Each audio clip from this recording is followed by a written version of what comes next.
Hello and welcome back to the Eyes of Ode Gaming channel. Thank you so much for being here.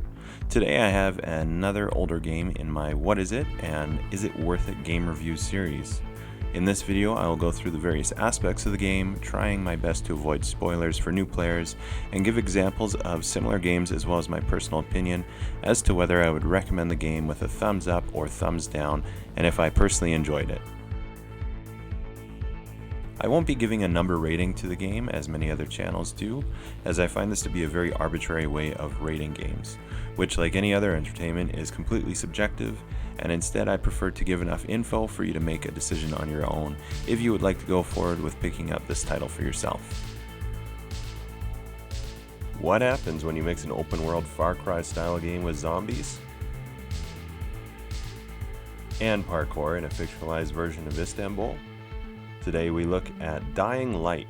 This game was developed by Techland and published by Warner Bros. Interactive Entertainment and came out back in 2015, so it is at least 5 years old at the time of your watching this. So what is this game, and is it still worth it for first-time players? Let's find out. Dying Light is a survival zombie horror game where you play through a set of story missions in a fictional Middle Eastern city called Harran. As mentioned earlier, the best guess for the basis of the city is Istanbul. However, this is just a community speculation and not actually confirmed by the developers. You play the game as Kyle Crane, a special operative who's sent into the quarantine zone on a secret mission. While in Harran, you will meet various factions vying for power and take on missions for them, as well as having a large number of side missions and quests available to you. The story itself is actually quite interesting and will keep your focus on the game. The graphics are also quite good. The environments are interesting, and it is unique playing in a ruined Middle Eastern city rather than the typical zombie rural farm location. Enemy NPCs are a little generic, but it's not really a problem. The real enemies, the zombies, they have enough variety to keep it interesting, although after playing for a short time you will see all the versions of the basic zombie enemy. In terms of mechanics, the game behaves very well, and I didn't feel held back at all or deal with any really clunky issues. In the beginning, basically all combat is done with melee weapons, kicking, or the old standard, running away. As you progress, you will gain access to firearms, bows, and a good variety of throwable weapons. I felt that there is a pretty sharp difficulty curve. In the beginning of the game, a single zombie or enemy human may be a challenge. Don't let this deter you though. As you progress and gain skills and weapons, the difficulty will start to drop off. I found near the later mid-game dancing around zombies and killing them at will was little to no challenge. The same for enemy humans. Though they can be quite difficult to begin with, once you have a firearm, it really is not very hard at all. This is a case where the advice, "Don't bring a knife to a gunfight," is very accurate indeed. A huge aspect of the game is the parkour or free running. It can be a lot of fun, and the different maps offer a unique set of challenges and opportunities when traveling around the zone. As you progress, you will also unlock skills and equipment to make the parkour easier and allow for more variety when tackling challenges. The game itself is an open world where you're free to explore.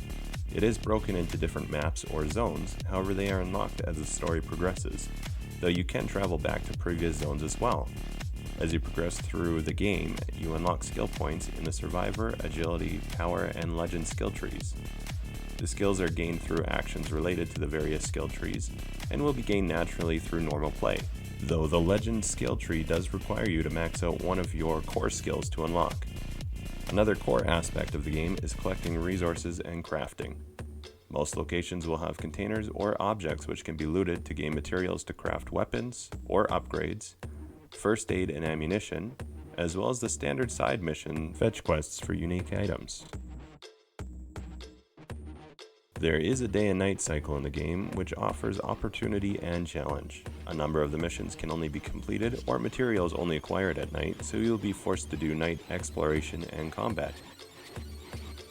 Be aware that there are unique special zombies and dangers which are only present at night, which can be difficult during the beginning, mid, and end game, so it is best to take it on only when well supplied and ready for a challenge. Aside from the main campaign, there are other challenges available, repeatable quests, events, and you can even play the full game in co-op mode with friends. Community events will update and change, so you always have unique challenges available as well. Games that I would compare to are Dead Island and Far Cry. I found the melee and zombies to have a similar feel to the Dead Island games, though I would say it's a much smoother experience with a more compelling story.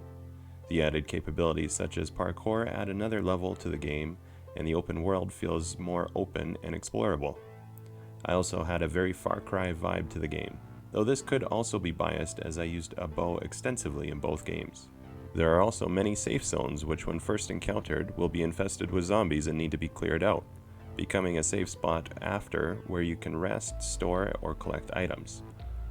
Though not exactly the same as outposts in Far Cry, it did have a similar feel when expanding your influence with mini bases across the map. All in all, would I say the game is still worth it and would I recommend it?